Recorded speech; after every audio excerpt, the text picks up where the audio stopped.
Hey there, and welcome back to Baldur's Gate 3.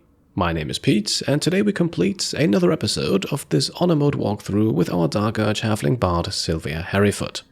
Last time we left off after taking the fight to a group of Durga. In doing so, myconids sovereign Glut revealed his true ambitions about taking over Ebonlake Grotto, and we are going to make a decision regarding the myconid colony's future in today's video, but first there is another difficult combat encounter to take care of. For this one, we want to travel back to where we started, to the Selionite outpost, and once inside, we want to head towards the broken windows on the western side of the building. Looking out, we can see an area of the Underdark overgrown with glowing gemstones. However, that is not the only thing in this area. Also visible from our vantage point up here are several petrified drow. The fact that all of them still have a health bar is a clear indicator that we could in theory unpetrify them. However, not only are we yet to encounter a single drow in this game who is not presented as evil or working for the Absolute, or both, there's also the tiny question of who or what petrified them in the first place. Needless to say, the chances of us walking into dangerous territory are high, so perhaps it's best if we send in someone or something to scout ahead, and through careful maneuvering we can in fact get our Spaw servant Bulette exactly where we want it to be.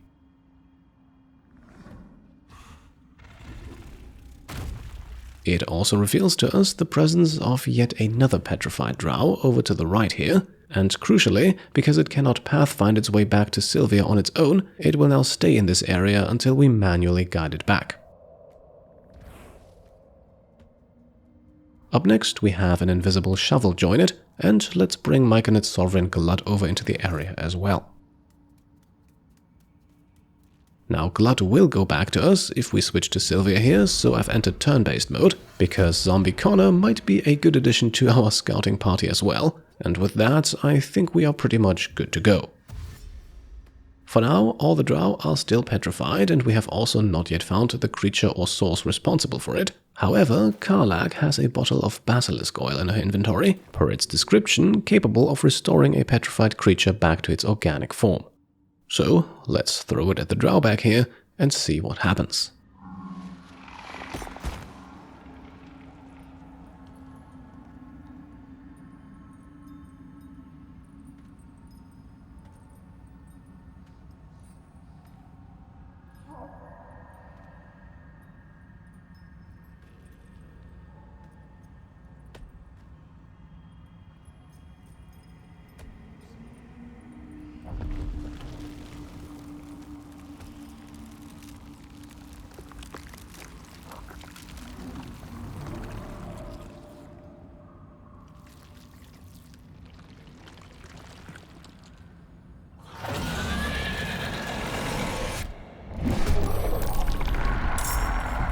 Alright, looks like the source of the petrification is revealed to be a Spectator, a floating creature with a huge eye and 4 eye stalks. Eye stalks it can clearly use for various abilities, such as unpetrifying drow on the battlefield and turning them over to its side, dealing damage or paralyzing enemies. It also has a nasty bite attack, and for now it uses all of these abilities against the drow that we unpetrified. Sadly, following a thunder wave from the drow that is under its control, that other drow is no more. This fight also always begins with one turn of surprise given to the player character's party, which is why we smartly send in only our summons. The Spectator has so many different abilities available each turn, the chances of surviving that surprise round without taking damage are just too high. As you can see, it is also a powerful creature stats-wise, perhaps a bit lacking when it comes to armor class, but definitely not so when it comes to hit points. 153 is, I believe, the second highest we had to deal with up until this point, only topped by the Bulette's 162. Now, just like with the Bulette, there is something curious here. On honor mode, the Spectator should have a legendary action. As you can see though, it doesn't. Now, thankfully, just like with the Bulette, that won't make too much of a difference. I am at this point a bit afraid about the state of my save file though. I fear that the honor mode flag has gotten removed somehow. No clue how and why this could have happened. Let's hope this is only temporary. Let's also quickly take note of the fact that the drow here is not willingly fighting on the Spectator side, so while they are currently hostile to us, we might not want to kill them. Therefore, our main target is and remains the Spectator. Let's see if Glut here can hit it with a punch, and that succeeds, dealing 15 points of damage. In anticipation of a spell that could come soon, let's move Shovel out of the way, who is not yet officially in combat and will hopefully remain that way for some time. The Spectator then unpetrifies another Drow, but also moves away from Glut, triggering an opportunity attack, and that's 18 more points of damage delivered. In return, Glut has to take 13 points of damage himself, but absolutely tanks the Fear Ray and the Bite, wasting 2 of the Spectator's powerful attacks. As expected, Dhourn the Drow then casts Darkness. This is why I moved Shovel out of the way earlier. Otherwise, she would have gotten caught in the radius and added to the initiative, even if she would have remained invisible. This now gives us a bit more flexibility with her, and we can take note of the fact that Spectator and Drow are clustered nicely together, and while we could catch all 3 of them with a deadly leap from our Bulette here, the chances of accidentally killing at least Dhourn with only 21 hit points are high, so let's remain focused on just the Spectator. The jump attack alone deals a lovely 38 points of damage, and while the Spectator cannot be knocked prone, it can be bitten, although not like that. Still, we have about half of its hit points already removed, and none of our regular party members have even entered the fight. Let's keep it that way for at least one more turn. Connor here can dash to at least get himself into range to do something on the next turn. For now, we'll keep our regular party nice and away from the action. I think we're doing quite well with just our summons. To ensure that things remain that way, we actually also want to do nothing with Glut on this turn, but to remain within the darkness. We move a little bit further towards the center, but this ensures that he likely won't get targeted. The Spectator then unpetrifies yet another Drow and unleashes on the Bulette. The crucial moment of the fight then likely this one here, the Bulette saving against the paralyzing ray. Had that succeeded, I think some intervention from our regular party members would have been necessary. Connor also briefly goes down and then rises again with 1 hit point thanks to his undead fortitude. At this point we are also dealing with 3 Drow adversaries already, all of them under Spectator control. One can only assume that that control will vanish as soon as the Spectator does, so let's go for another jump-bite combination with our Bulette. 32 points of damage are dealt with the deadly leap, and if we're really lucky, the bite here will already be enough for the kill. As you can see, it is not, but on the next turn we should have little trouble, I think. Because he just resurrected himself, Connor unfortunately also does not have an action, so we are left with no other choice but to end another round of combat. Once more, the Bulette is the target of all enemy attacks, and, well, with an AC of 17, those attacks are far from guaranteed. Glut will then once again remain safe within the darkness, and then the Spectator does something stupid. Moving away from the Bulette, it triggers an opportunity attack, and our big scaly Spore Servant bites down quite hard, so that is the Spectator dead on the ground, and crucially, its control over the Drow also ends. The 3 of them now also remain in the area and do not attack us any further. Let's see if things remain that friendly once they see who's behind it all. Sylvia quickly clears a path past the explosive torch stalks, and then we approach the no longer petrified warriors. Dust on my tongue! I offer to parley, and he brings a Spectator! Twit! Quite ruined my ambush. Now, you are? Right, so looks like the Spectator was brought here by one of his adversaries, which begs the question whether or not that adversary is also still somewhere lurking. Ha!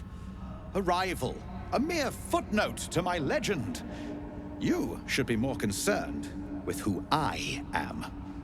I am Dhourn, 3rd son of House Bartol, 1st rank evoker, and initiate of Graven Hollows.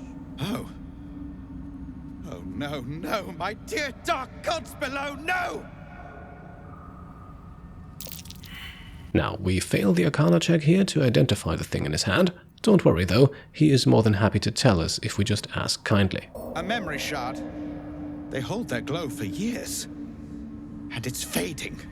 It contains knowledge that is precious to me. If it has grown this dull, then my enemies have already found the forge. Which bastard stole my glory? Zargrim? Filro? Now, when he mentions the forge, he probably means the Adamantine Forge. Knowledge about it seems a tricky subject with him though, so let's steer the conversation towards Filro, who we already met earlier in our travels. Consider it mercy or pest control. Filro was never fully right. We were friends once, 3 of us working together to find a lost wonder, until the others grew jealous, began to guard their secrets. Did he have anything interesting in his possession? Now, once more, it is most likely not a good idea to reveal our knowledge about the Forge. I think Dhourn has made it extremely clear that anyone with knowledge is considered a rival, so we will lie here and say that we did not find Filro's notes.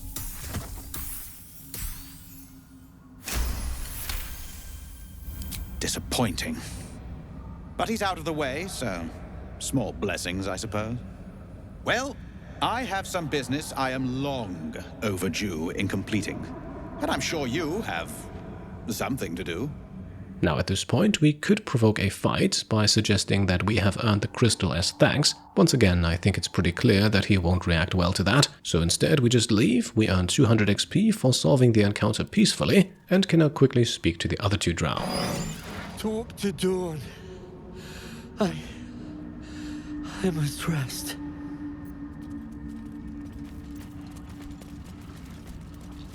O Zasunartean, flesh once more. Your spirit is mighty and your will strong. Let these words alone be my thanks. Right, so at this point we could just leave the 3 of them behind and be on our way. However, it is also pretty clear, I think, that they are not nice people, so we're going to put the party into stealth mode now and take them out. I think we've got just the right team around us at the moment for some nefarious business, and not just that, the sneak attack from Astarion here even gains us a surprise round. With his free Dread Ambusher attack then, we have a choice of targets, and as you can see, a ranged attack against the magic user Dhourn is much easier to hit, so let's go with that. The rest of this fight should then be no big deal. Sylvia uses a bonus action offhand shot to kill Dhourn and go invisible. Following that, we likely don't even need to use her slashing flourish here, but with advantage on both attack rolls, it's hard to pass up. That now leaves only one of the Drow archers standing. Karlach can throw a spear at them, dealing 20 points of damage, and then we have Lae'zel deliver the killing blow.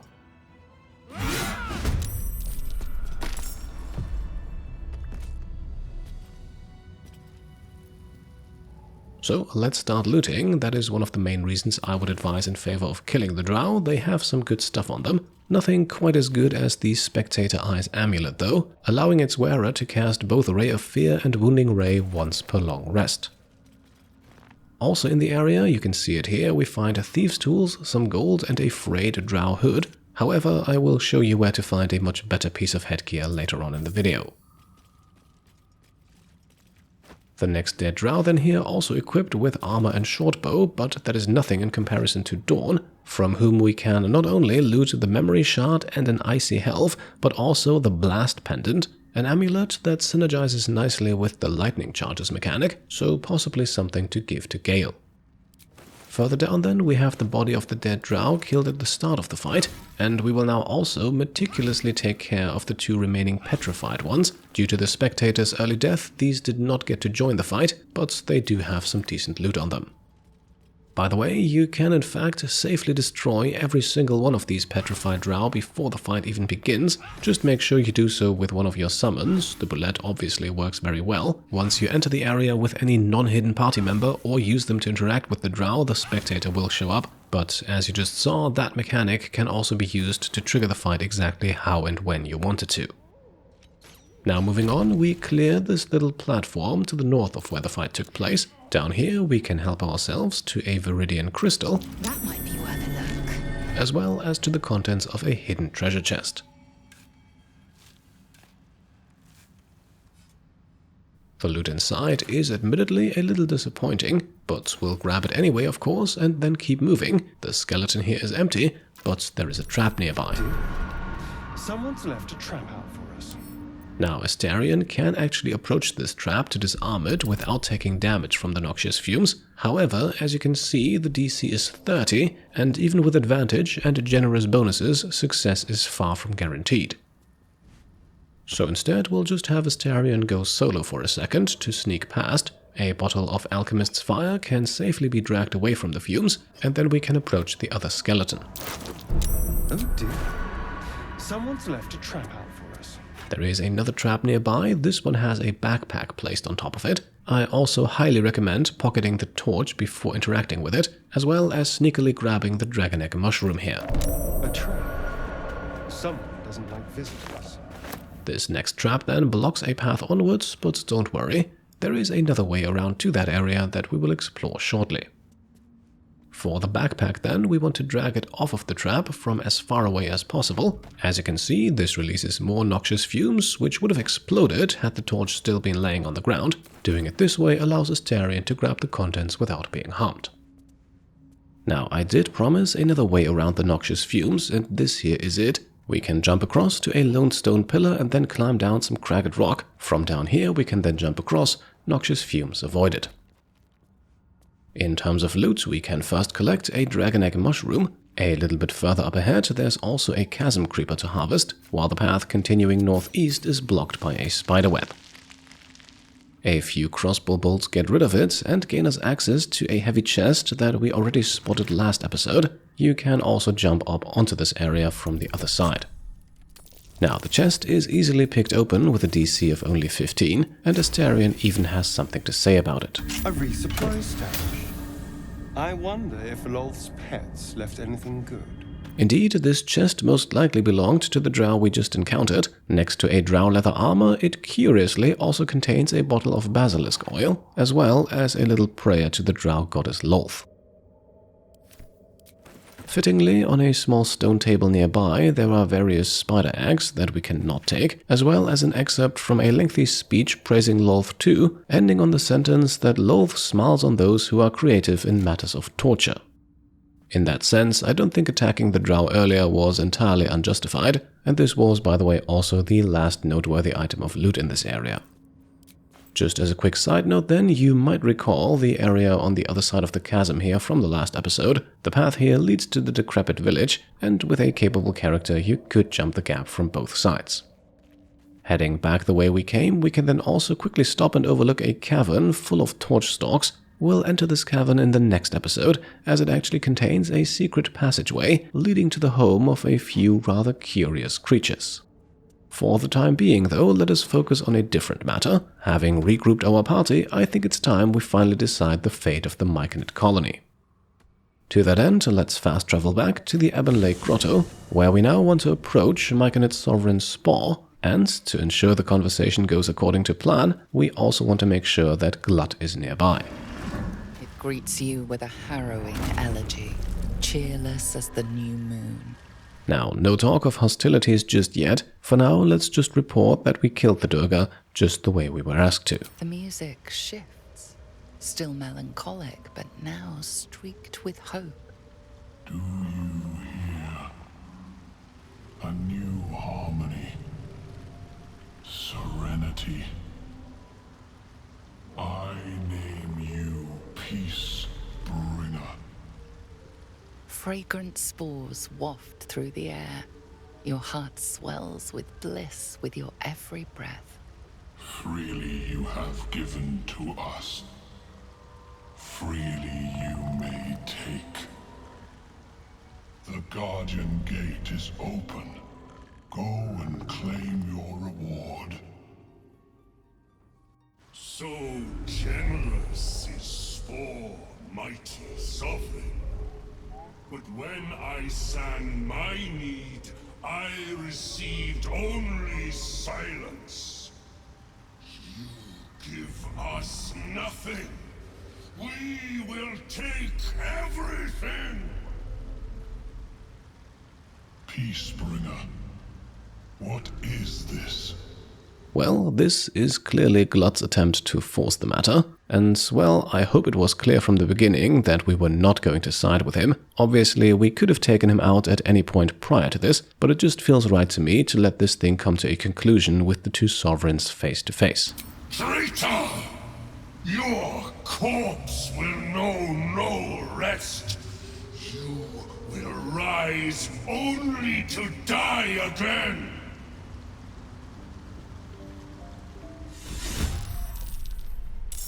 So here we go then. Astarion also earns himself an inspiration, and this can only be received by bringing Glut back to Sovereign Spaw, another reason why the fight now takes place here. 3 quick notes then before we actually jump into the fight. First of all, so far only a few myconids have actually joined, but if you wait long enough, some of those wandering around can be added to the initiative. Second, Glut's Bulette Spore Servant is not hostile to us. That is actually intended behavior as far as I can tell. And number 3, there is an unfortunate bug that can sometimes occur in this fight, where the entire myconid colony can go hostile even if you choose to fight on their side. If that doesn't happen though, the fight is rather trivial. Meant to be. We saw to that. A sovereign with no subjects. Glut won't be mourned.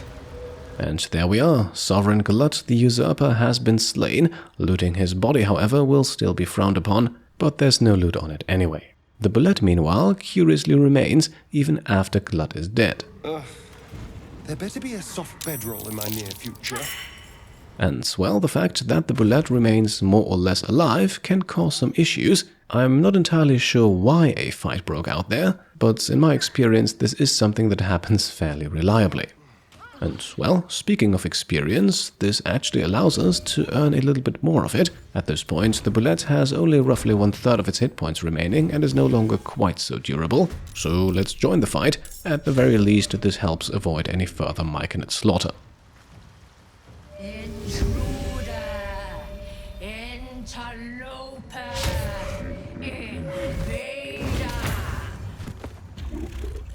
Now, most likely, the myconids will be able to handle this themselves, but with a bit of luck, we can actually earn ourselves an inspiration from this fight.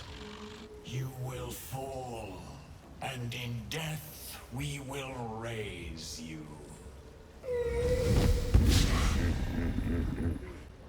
You are venom. You are rot.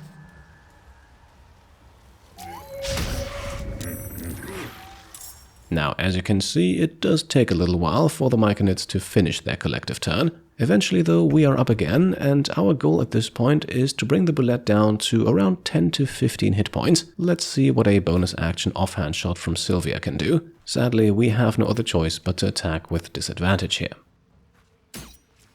Nonetheless, the bolt finds its target and we leave the Bulette standing with exactly 15 hit points. And curiously, despite the fact that that is 174 hit points removed from its maximum, landing the attack with Lae'zel here still unlocks the Strategist inspiration for her, an inspiration that requires her to defeat a powerful foe in 1 strike. Now, technically, it did only take her 1 strike. That, however, conveniently ignores the work done by everyone else beforehand, and I'm really not sure if this inspiration is intended to be unlocked that way. Either way, now that we have it, we can finally have another conversation with Sovereign Spaw. Glut's song had grown sour and stifling. It was a mercy to end it.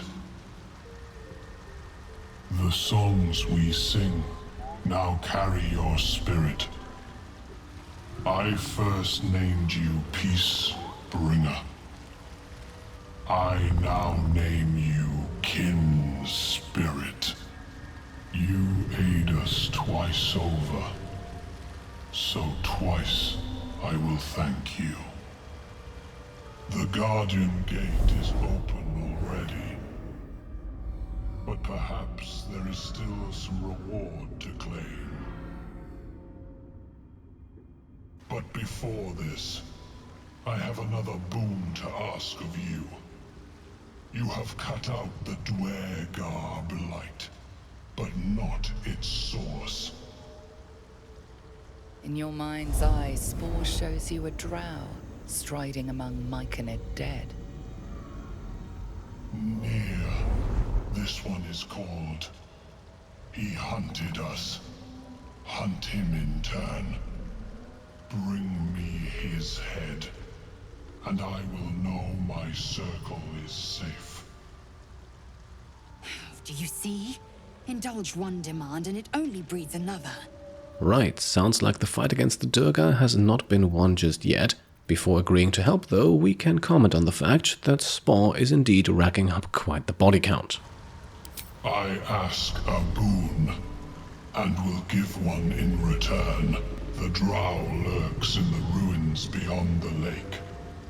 Bring him death and return. Right, so we've got another job to do. This is actually something I find quite interesting. In D&D lore, myconids are usually portrayed as peaceful, almost pacifist creatures. Seemingly, though, that does not stop them from hiring others to do their dirty work. Now, at this point, we have entered Ebonlake Grotto's secret reward chamber. We earn a few more experience points, as this also officially completes the quest to defeat the Durgar. Most notably, though, there is loot to be found in here, and quite a lot of it. For starters, we've got the Shadow of Menzo Baranzan, a drow hood that allows its wearer to go invisible once per short rest, the perfect piece of gear for our usually ambush-based combat encounters.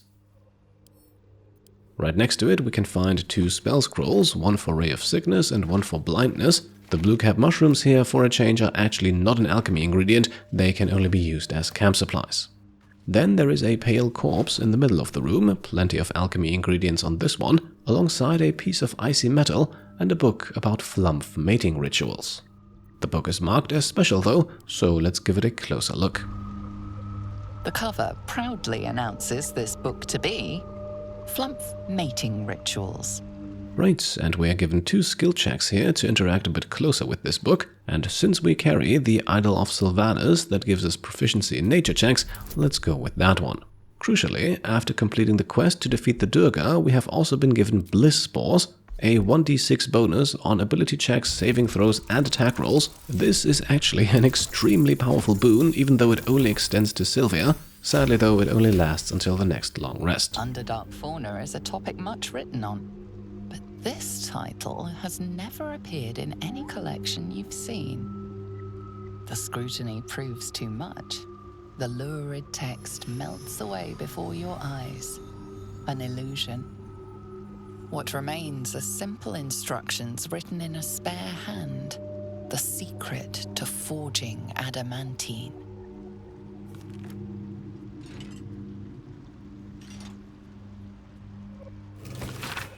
So, a book hidden beyond the facade of another book, and this one too about the Adamantine Forge.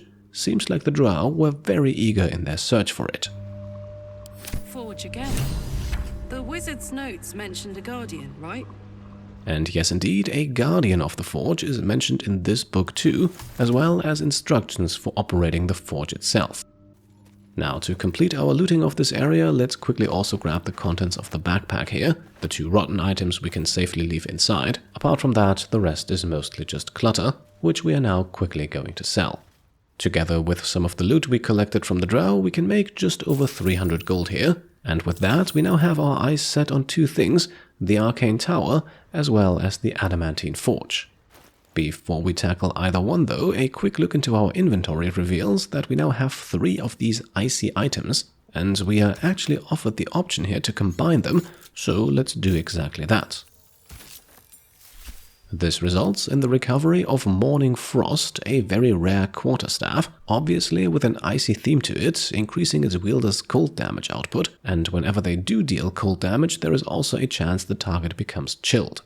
Chilled targets in turn are vulnerable to further cold damage, and they can also be frozen solid by making them wet, so lots of potentially interesting synergies exist with this one, and it is most likely to be used by our wizard Gale.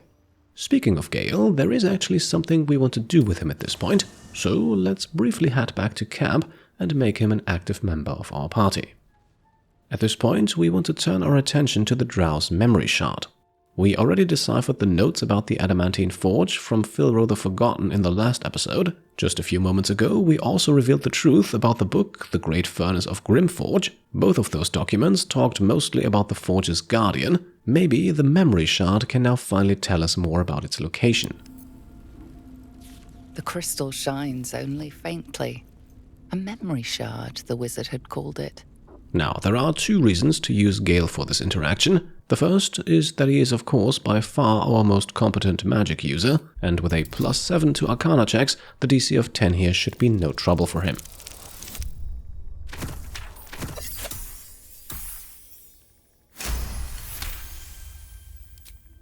The crystal's glow swells, drawing you into its depths. You are transported somewhere deep, loud, and hot as the hells themselves. Within the Underdark's bowels, beyond an ancient stronghold, hovers a giant hammer, waiting to fall. An echoing clang, and you're back to yourself, left only with a firm sense of a place, a grand forge. Surely I'm on the right track. So, we now have at least a firm sense of a place, and Gale has received an inspiration for successfully deciphering the 3 clues from the 3 dead Drow wizards. And with those clues and a few more XP under our belt, and with Sylvia shrouded in her new Drow invisibility hood, I think we've reached a good point to make the cut in today's episode. Next time then we will continue to explore the few areas we have not yet been to here in the Underdark. Our time in this place, however, is nearing its end, and so is the game's first act. Still, we're not done just yet, so next week our adventure will continue. Until then, I hope you enjoyed today's video. If you did, I would be very happy if you could leave a thumbs up, and if you like what I'm doing and want to support me and my channel further, then you can of course go ahead and subscribe to stay up to date, grab some merch over on shop.petecomplete.com, or become a channel member or Patreon supporter. Thank you all for watching, and I'll see you next time. Cheers.